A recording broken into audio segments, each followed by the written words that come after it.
to present the regular language concerning the governor's executive order. Good afternoon. This meeting is being held pursuant to Executive Order 16 as amended and extended by Executive Order 78 in connection with the continuing state of emergency caused by COVID-19. This meeting is being held to conduct essential business of the Board of Commissioners of Metropolitan Development and Housing Agency. The public has been invited to attend, and the meeting will be recorded and made available for public viewing on YouTube. Official business may commence upon a motion, second, and roll call vote in favor of said motion to proceed with this meeting electronically. Is there a motion to proceed with the meeting electronically? So moved. Motion by Commissioner Campbell. Is there a second? Second by Commissioner Batts. Thank you. Is there any discussion? Are you ready to vote? Mr. Chopin, call the roll. Commissioner Purcell? Aye. Commissioner Batts? Aye. Commissioner Campbell? Aye. Commissioner Thaden? Aye. 4 votes in favor, no votes in opposition. The motion to proceed electronically carries. Motion carries. Is there a motion for approval of the minutes? So move. Motion by Commissioner Batts. Is there a second?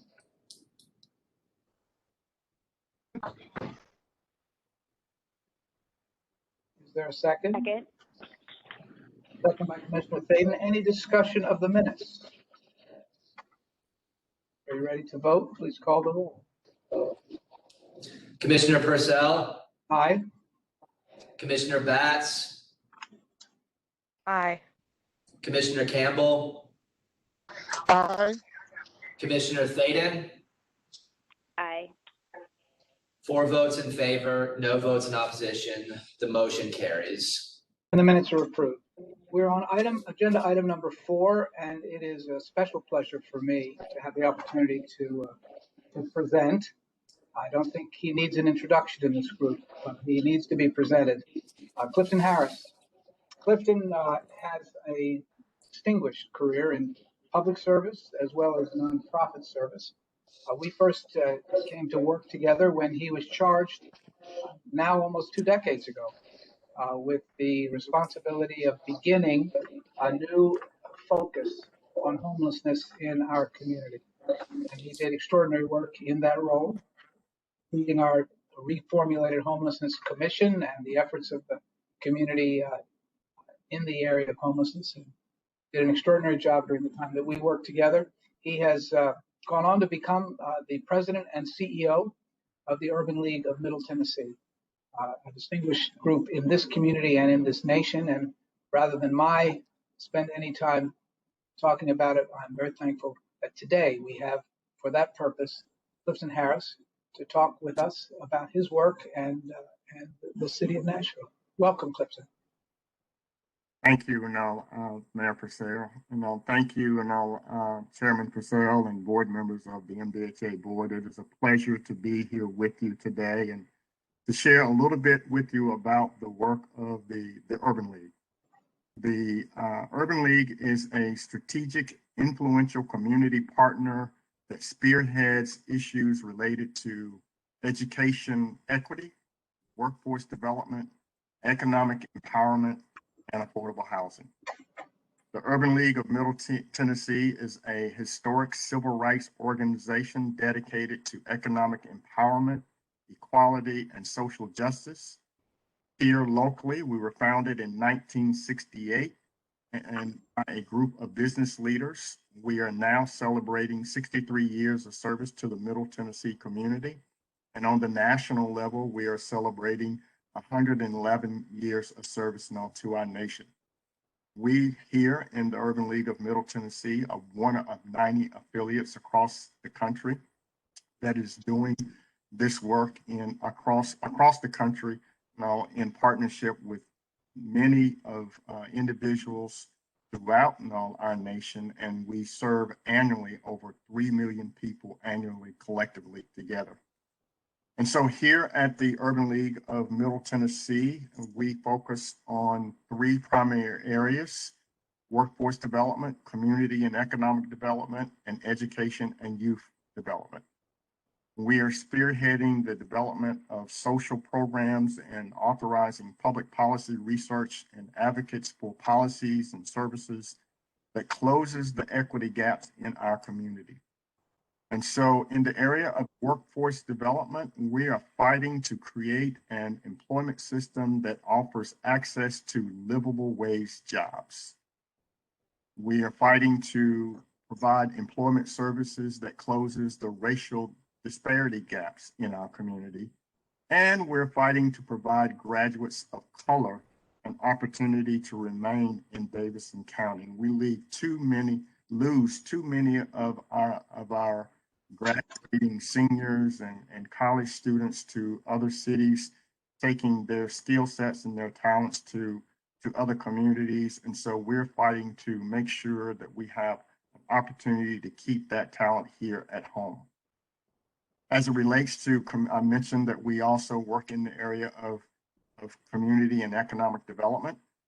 So we're fighting to create a small business support system that ensures our small businesses have a sound financial management system, and that our small businesses have the proper insurance coverage to mitigate risks, and to ensure that our small businesses have access to trained, ready labor workforce.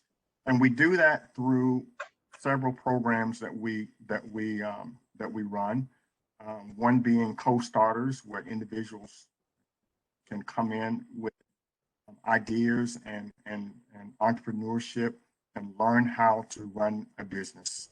And then the next level is the next step up in our program called the Next Level, where companies have to have a minimum of $500,000 in revenue in order to go through a year-long program on how to enhance and scale their business. We also run a program called Equity in Action, where we are working with corporate America in addressing racial and social biases, cultural biases in the workplace. And on June the 27th, we will be launching a new small business minority empowerment center that will help the businesses, as I stated earlier, in sound financial management, insurance, and workforce development. And the final area of our three-legged stool, as I like to call it, is that we're fighting to create career exploration for youth and adults in our city, to ensure that they have access and pathways to colleges, that they have access to high demand industry jobs in our community, and that they have an opportunity for corporate America to have a pipeline of qualified workers in our community. And so our mission is simple.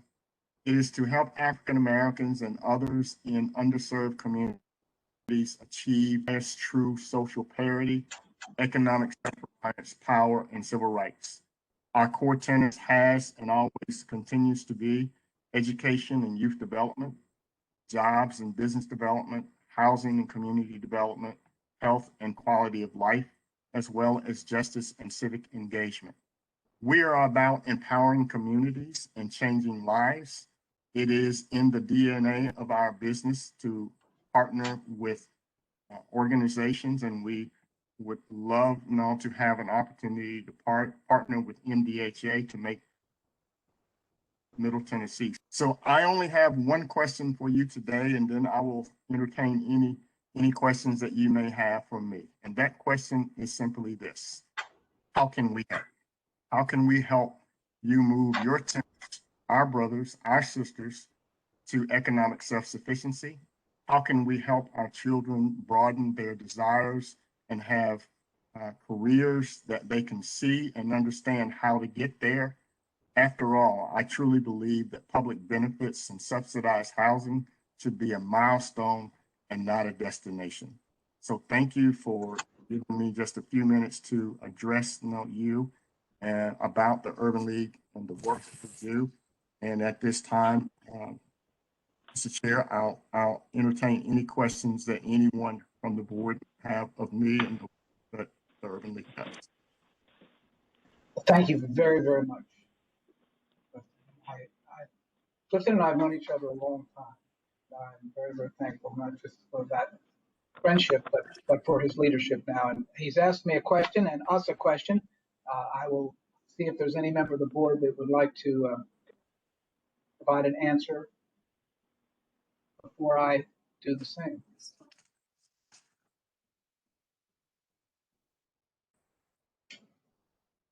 Yeah, I have.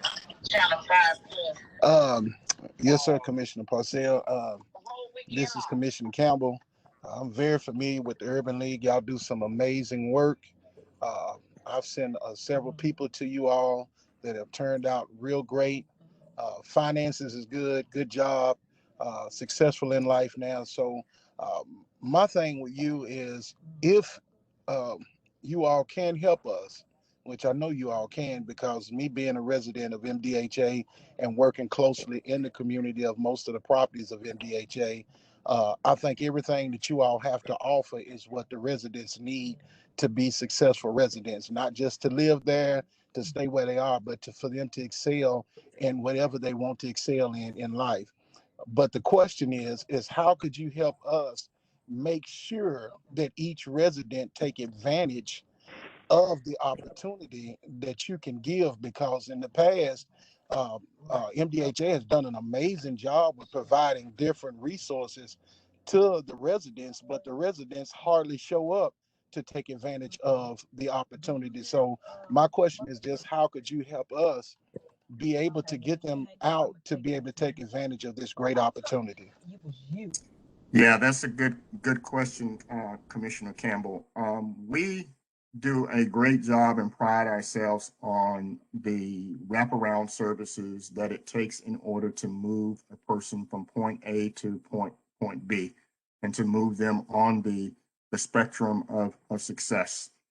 Today, we have 30 individuals that are going through our Tech Connect program and taking classes online to be technicians, cybersecurity, or IT developers. And each one of those disciplines require a specific amount of time, and we have someone that is there to walk with them through the process, do the behind the scenes work that it takes to encourage them. As a matter of next week, I will be jumping online with them to give them a word of encouragement. And then my staff and I has given me their addresses, and each one of those individuals will get a personal note from me to encourage them to get across the finish line. And today we found out that one of the young ladies finished with the program, but she has also secured a livable wage job, as a result of going through the program. So that is the type of work that is required in order to get people across the finish line. We are in it with them, and we do the assessments with individuals on the front end to see, if they have what it takes in order to it's not about how you start, it's about how you finish. And so we work with people to make sure that they not only start well, but finish strong. Commissioner Campbell? Thank you so much, Mr. Harris. You're quite welcome, Commissioner. And I think that clearly raises, I think, the question for us to ask ourselves how to better help you project into our community, into to our tenants and to the people with whom we work. You have the programs, you have the vision, and you have obviously a host of resources to offer. And what we need to recommit ourselves to doing, and thankfully we have a significant portion of our executive team on this call today.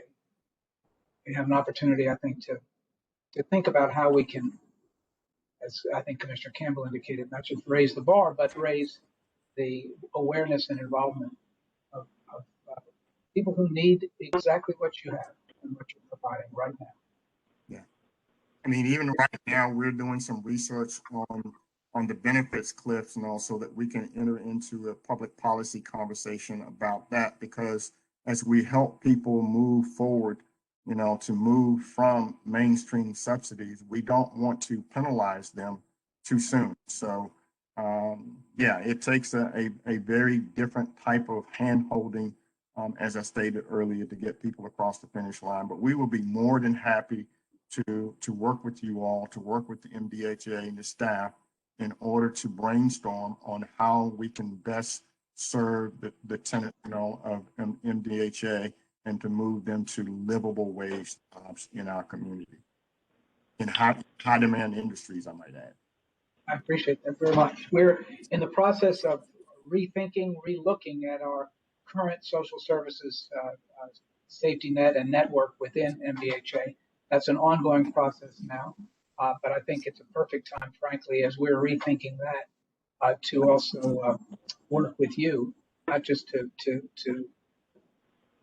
make sure we use what you have available to us, but frankly, your expertise to help us think about what we need to do to make this the support network, the encouraging network, the learning network that that people need right now, especially as we come out of this pandemic.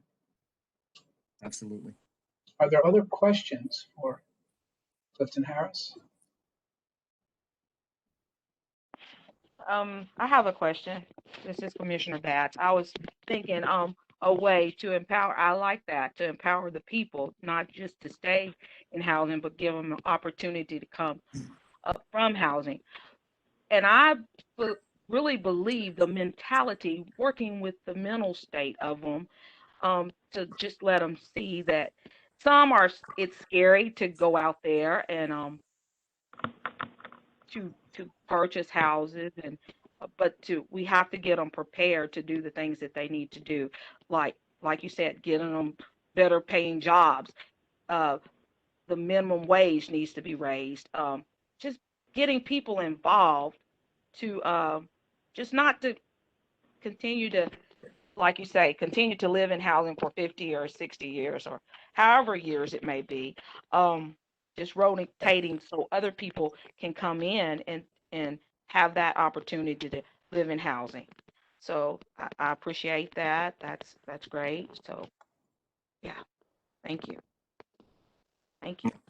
Thank you for the opportunity.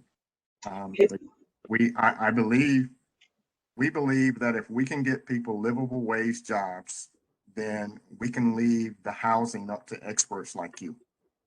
We don't have to be in the housing program, because if people get livable wage jobs, they can solve their own housing problems, their own transportation problems, their own daycare problems, and their own healthcare problems.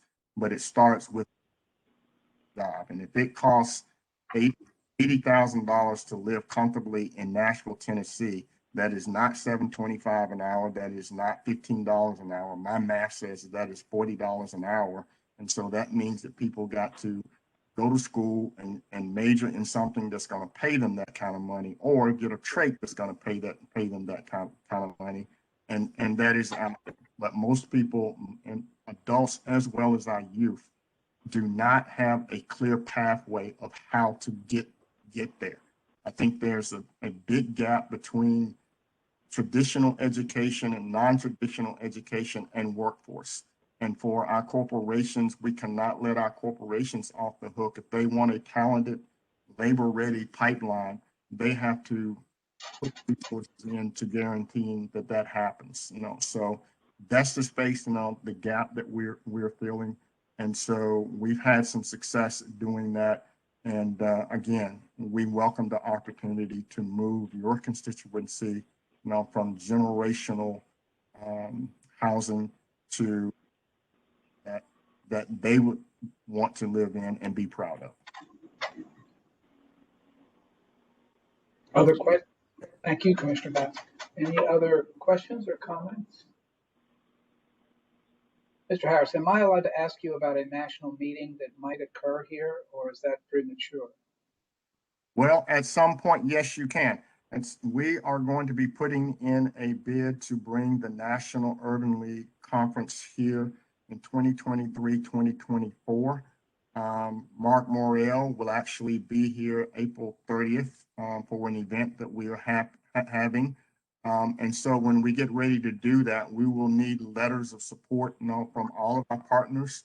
And of course, we would want, MDHA, to attend and be a part of that, with us and welcoming all of the urban leaguers across the country to Nashville.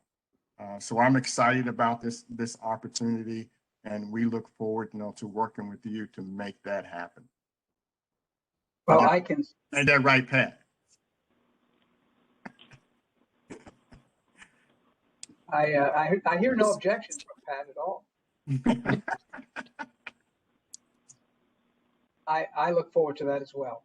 And when the time is right and you need board action, I can let the board know now that count me in. I'm all in. The notion of not just welcoming the organization, but frankly, former Mayor Mark Morial, one of the great mayors of New Orleans, someone who knows what we're dealing with in this city and cities all across this country, a long time and perfect leader for the Urban League.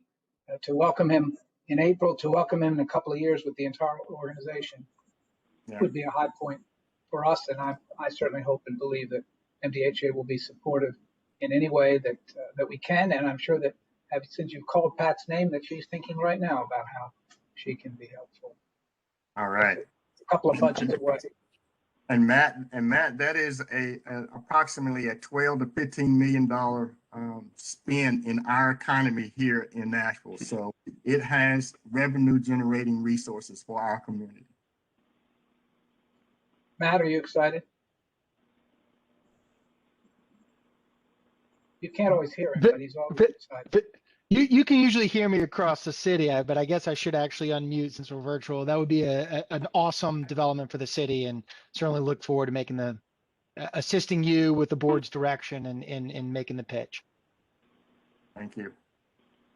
Thank you very much, Clifton Harris, for being here. Any final words before you leave? Thank you all for the privilege of your time. And if you are not Urban League members, become Urban League members. You can go on our website and become a member for as little as $100. We can't do what we do for free. I'm just saying. Thank you, sir. Clifton Harris, there could be no better benediction for this particular section of the agenda, and I appreciate you very much. And I think we now know what we need to do. Have a great. Thank you very much. You do the same. Thank Keep you. going. We are now on item 5, our public comment section of the agenda, and I believe that we have a public comment scheduled from a citizen. This is Steve Ryder. Am I okay? Yes, you are. We can hear you, and you are on. You are recognized, Steve Ryder. Thank you, Mr. Chairman. I really appreciate it. It was nice to hear from Clifton. I haven't seen him in for quite a while. It's kind of unusual, these circumstances. I'm used to seeing everybody in person, but this will just have to do for today. I'd want to remind all the commissioners that MDHA is a collaborative applicant for all homeless assistance programs. You're the conduit for all the federal money. And recently, Heather Dillashaw, who is the TA, HUD TA, and she made a statement at a meeting recently that we really have to strive to do more than the minimum. And you can get a clarification or elaboration from her about that. I think there's issues with documentation. Certainly I have issues with transparency. But I think it's really notable. I know that there's some issues over at the fairgrounds and D&D granting some hazardous pay there, and I don't know if the workers have actually gotten the hazardous pay. So I'm watching that. Hopefully you'll be on top of some of that too. But one of my things that I really want to bring to your attention today is I really think it's important to, and I wanted to do this more in a closed session, but I'm going to be very vague rather than going out and definitive, but we really need to go out there and define the roles and responsibilities and the expectations of the person who's responsible for homeless assistance programs. The way it's set up right now, this person really has total discretion, and it's really a problem. Currently, MDHA gets Shelter Plus Care money, and the Performance Evaluation Committee has a vacancy there. And the MDHA person is recommending a person to be on in the PEC committee. Performance Evaluation Committee. I don't know what the MDHA standards are for impropriety, appearances of impropriety or impropriety. That's just not right. That's something that shouldn't be done. And I think it's really important because if we define the roles and responsibilities and the expectations, there'll be no more misunderstanding. They'll know what the role is. I just don't think my position is really simple. That a staff person is there to go out there to answer questions. It's not their job to steer a committee or a group to their preferred outcome. And when we're doing that, that's when it leads to problems. It's up to the board or the commission or committee to make the decision. And that's just not happening. The reason I bring this up is that she's not a COC employee. We don't supervise this person. We don't do performance evaluations. Doesn't report to us. I can't bring it up at a general meeting. There's no record of that there. Certainly, this is the only outlet I could go through. I would have preferred to have met with you, Mr. Purcell. You've been a former mayor. You know governance issues. But this is something I really think it needs to be addressed. There's also a pledge now that the group has imposed, a values and equity pledge, and I find that improper. We're talking about the allocation of federal money. We should not be imposing any sort of restriction on anybody, any sort of pledge, the allocation of federal money. But if we go out there and define some of the roles and responsibilities, and we could operate more efficiently. We have been below the national average historically, and we can do better. So I don't know how I'm doing on time right now. I don't want to go over my time, but hopefully, Mr. Chairman, if we can figure out a way to address some of these issues, I'm not going to go into further elaboration here. I just don't think it's appropriate. I'm certainly not trying to terminate somebody. I'm not trying to go after somebody's livelihood. That's not me. But I think it would help to prevent future misunderstandings if we could better clarify what the roles and responsibilities and the expectations of the MDHA employee regarding the collaborative applicant. For those of you who are not familiar, MDHA submits the application to HUD for all the homeless assistance programs, all of them. And that is a very important role. It's extremely important. But to prevent conflicts, we do have a lot of conflicts because there's a lot of service providers that do get to vote and there's all sorts of issues. But if we could get out there and deal with the Performance Evaluation Committee, and maybe we have to turn over the COC to an advisory committee and let the finance department actually do the grant making and stuff and make those decisions. We just have to figure a better way to do business because what we have right now is problematic. Thank you, Mr. Chairman. Thank you, Mr. Ryder. I think you should know and probably do know that our entire executive team was on the call. Our interim executive director, Saul Solomon, is on the call.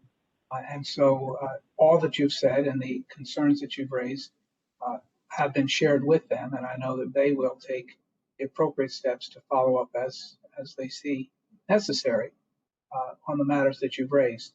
I am aware that you have also had the opportunity to talk with other members of our staff in recent days, and all of that information is here with us and with our staff, and obviously the board is alerted to your particular concern, and so we will await action or response from our staff going forward. You should also know that we are undertaking a performance audit of the agency broadly, which will give us an opportunity to look at a higher level at many pieces of what we do.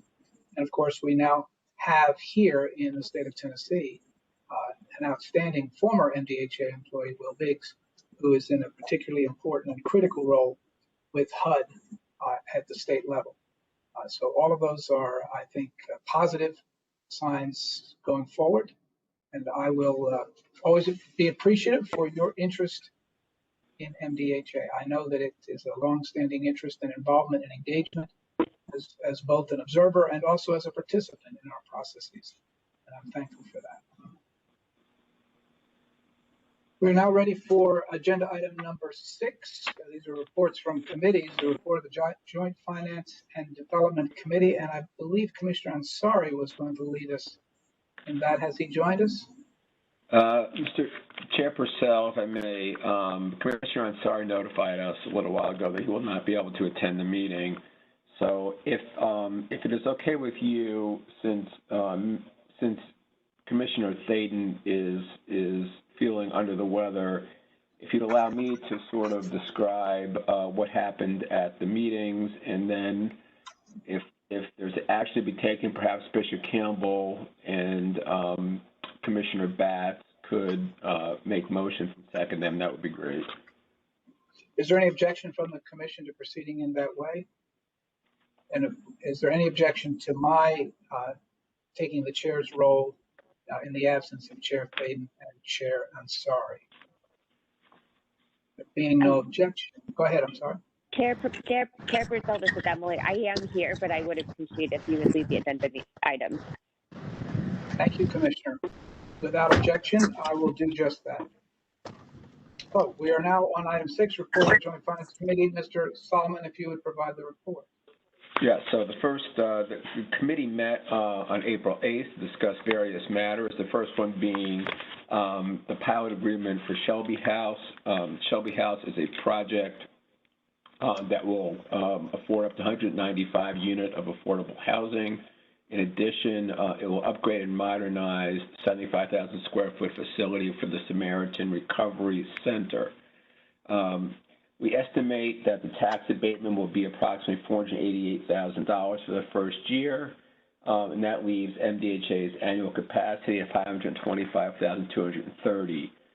The committee voted in favor of recommending this to the board, and so I would ask for a motion at this point in time. Okay, is there a motion to approve the pilot agreement which has been recommended to us by the Joint Finance and Development Committees? So moved. Commissioner Batts makes the motion. Is there a second? Second. Commissioner Campbell makes the second. Is there any discussion? Are you ready to vote? Mr. Chopin, please call the roll. Commissioner Purcell, Aye. Commissioner Batts, Aye. Commissioner Campbell, Aye. Commissioner Thaden. Aye. 4 votes in favor, no votes in opposition. The motion carries. All right. We are now ready for the report on pilot agreement regarding Riverwood Towers. Mr. Solomon. Thank you, Mr. Chair. Riverwood Towers is a project that will consist of rehabilitating 117 one-bedroom senior housing units. 100% of the units will be subject to income and rent restrictions. A 9% low-income housing tax credit has been received by Riverwood Partners. The first year, the tax abatement is approximately to be $56,872. And our capacity after this and the prior pilot that was granted for the year will be $468,358. So with that, I would ask that a motion to, the committee did approve this and recommended that the board approve as well. Is there a motion to approve the pilot agreement for Riverwood Towers? So moved. Commissioner Campbell makes the motion. Is there a second? Second. Commissioner Batts has a second. Is there any discussion? Are you ready to vote? Mr. Chopin, please call the roll. Commissioner Purcell, Aye. Commissioner Batts, Aye. Commissioner Campbell, Aye. Commissioner Thaden. Aye. 4 votes in favor, no votes in opposition. The motion carries. You adopt. We are now ready for the third item under the Joint Finance and Development Committee report, the National Housing Trust grants for Boscables 1 through 3. Thank you, Chair. National Housing Trust grants for Boscobel 1 through 3. These were grants that the MDHA applied for from THDA and were awarded back, I believe, in 2019 or 20. It will require that certain deed restrictions be placed on Boswell 1, 2, and 3 to ensure that certain of the units remain affordable for a certain period of time. Given that this deed restriction is required, we thought it wise that the board approve the acceptance of these grants, and so that is the purpose of this particular matter. The committee had a discussion and voted to approve the deed restriction and the acceptance of the grant, and to recommend to the full board that it also adopt the resolution. You've heard the explanation. Is there a motion to approve the acceptance of the grants? So moved. Commissioner Batts makes the motion.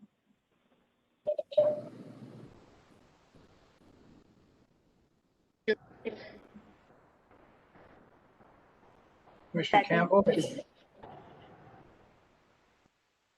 Commissioner Campbell, did you second? Commissioner Campbell Yes, sir, has the Mr. second.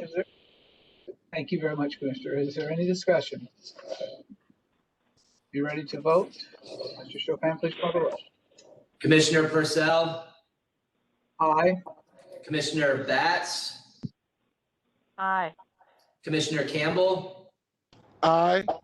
Commissioner Thaden. Aye. 4 votes in favor, no votes in opposition. The motion carries. And you adopt. All right. We are now on agenda item number 7, which is the report of the Housing and Community Resources Committee. The chair is not currently available to us. Mr. Solomon? The chair, yes. Thank you, Chair. The chair of that committee, Commissioner Bowers, had asked Commissioner Thaden to please provide the report. And given that Commissioner Thaden is also under the weather, I would undertake to explain and to make the report, if that's okay with the board. Is there any objection to Mr. Solomon proceeding in that way and for my chairing this particular committee report? All right, go forward, Mr. Solomon, no objection. Thank you, Chair. On March 4th of 2021, the MDHA Housing and Community Resources Committee did meet to discuss this particular matter. This matter goes hand in glove with the pilot on Shelby House. In addition to the pilot, we have also discussed was sorry, I'm on the wrong thing. Was providing a certain number of project-based vouchers in connection with this. Under this proposal, $900,000 would be granted to the project in project-based vouchers. This was discussed at the March 4th meeting. 118 project-based vouchers is what is being requested. This was discussed at the March 4th meeting. The committee, after discussion, voted to approve the granting of the vouchers and recommend to the full board equally adopt the resolution. You've heard the explanation. Is there a motion to approve the award of project-based vouchers under the terms described?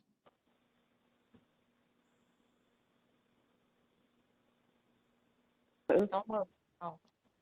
Second. Commissioner Batts made the motion. Is there a second? Commissioner Thaden made the motion. Commissioner Batts is the second. Is there any discussion? Are you ready to vote?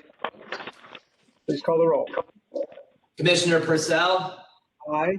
Commissioner Batts, Aye.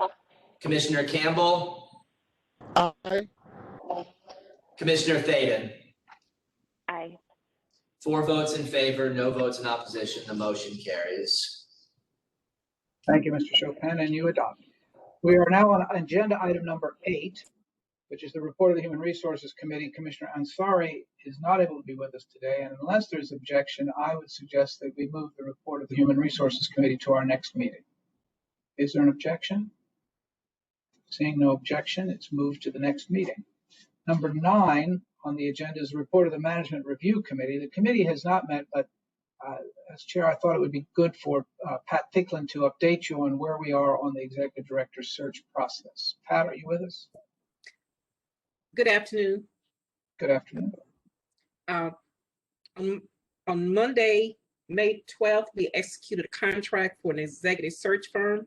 The executive search firm is called Gans and Associates, and they have executed a contract. We have contacted Gans Associates. The owner's name is Simone Bearfield.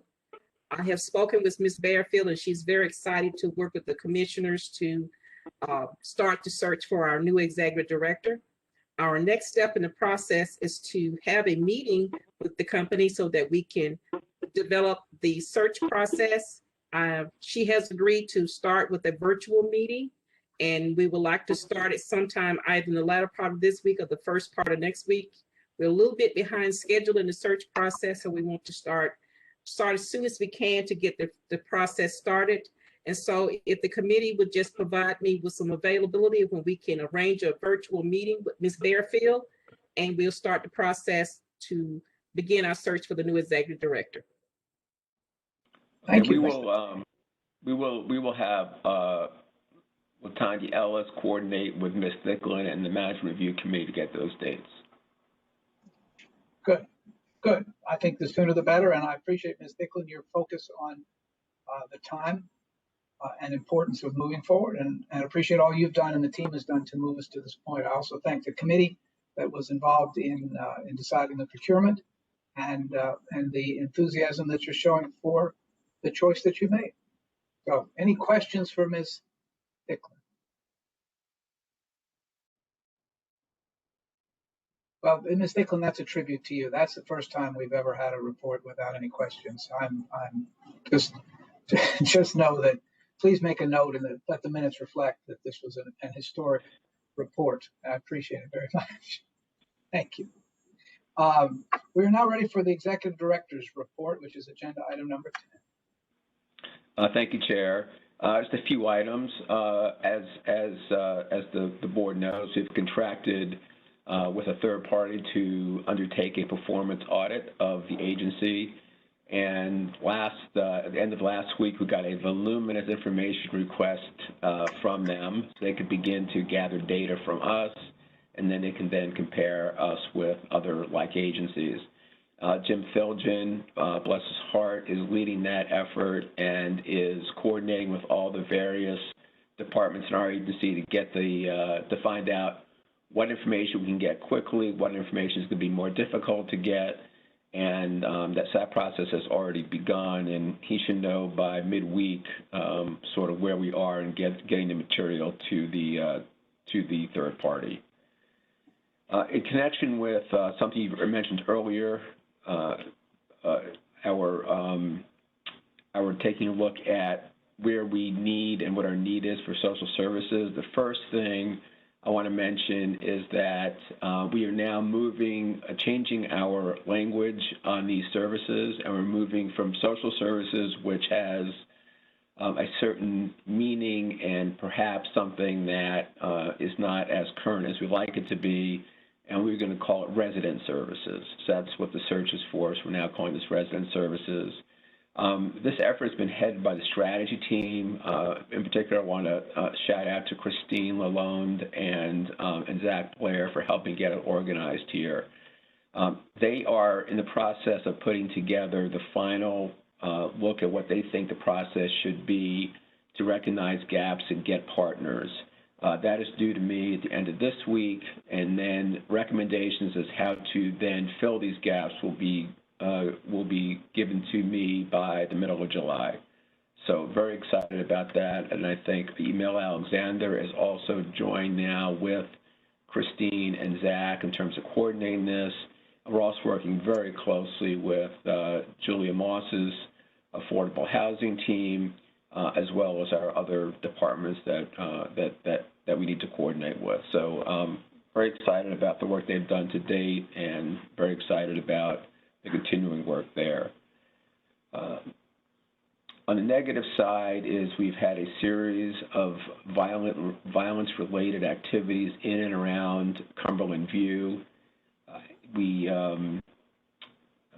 just yesterday, there was a shooting, and it appears that a very young person may have gotten killed. That has not yet been disclosed yet, exactly what the identity of the person is who got killed. We knew there has been one death and a couple of injuries at Cumberland View.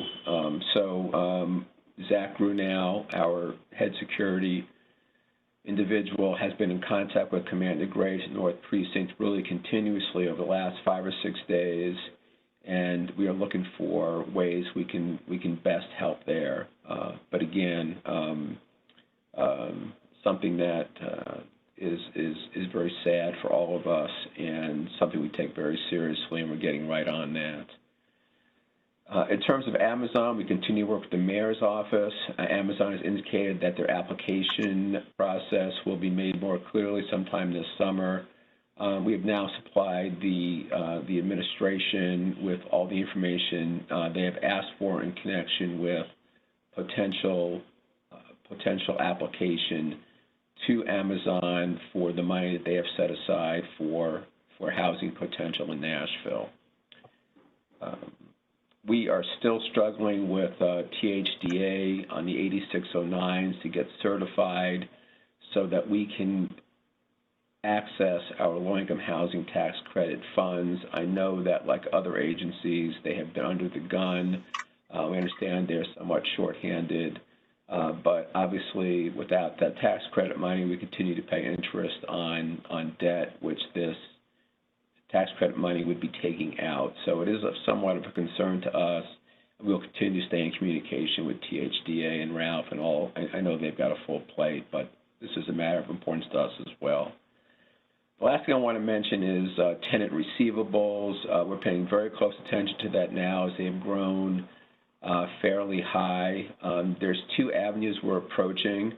One is there are certainly those tenants that are in need, and we are in the process of connecting them with agencies that have money to help out if there's a need due to COVID or whatever. But secondly, we're also going to undertake just a general collection process, kind of collection 101, basically just getting in touch with the tenants and ensuring that they know it's important and that it's unfair that some people pay and some people don't, and to just make sure that we do all the things you're supposed to do when people are late in making rent payments. So that's kind of the approach we're going to take, sort of a two-part approach. So with that, that concludes my report. Happy to answer any questions that you may have regarding anything. Mr. Sullivan, this is Bill Purcell. From your comments, it's my impression that in this difficult time of pandemic that we are, to some extent, beginning a new, slightly longer process to deal with these rents, and that what you're talking about here is something that would occur before an eviction was undertaken. Absolutely. And that you're going to try to work through. And I know, of course, Judge Bell and others are focused on the cases that are already filed, but I know Mr. Chopin is involved with this. We've had conversations almost every month since the retreat about it. But my impression, anyway, is that the intention here is to do everything you can do before beginning the process of formal evictions. Yes, thank you for clarifying that, Chair. That is absolutely correct. Any other questions for Mr. Solomon? Let me also say for the record that the board and the staff have been focused now for many months on the issue of violence intervention and prevention, especially in the Cumberland View neighborhood. We have actually contracted for violence intervention services to be provided, and they are being provided there. I know as well that the North Precinct and the police department are our partners, as is our own security group. But I wouldn't want this moment to pass without, on behalf of the board, expressing our support for your continued efforts to do everything we can do. It's a challenge across America now, and there are problems in many places. But these are our neighbors and our tenants. And I appreciate your keeping that at the top of your list as we think about ways not only to prevent violence, but also to assure that our people are safe. So, Thank you. any other comments or questions for Mr. Solomon? Let me add one more comment then, which is thanks to Jim Filchin for taking the lead on the performance audit work. You were kind enough to call for a blessing of Mr. Filchin as he begins this work, and I heard you say that, and I understand it. It's important work, and I think in some ways most important thing we could be doing, and as an agency to know where we are and where we need to be. And I appreciate Jim's not just continuing service, but taking on the hard jobs. And thanks to Jim for that. Does that complete your report, Mr. Solomon? Yes, sir. We're now on agenda item number 11, old business. Is there any old business? Seeing none, we're on agenda item 12, new business. Is there any new business?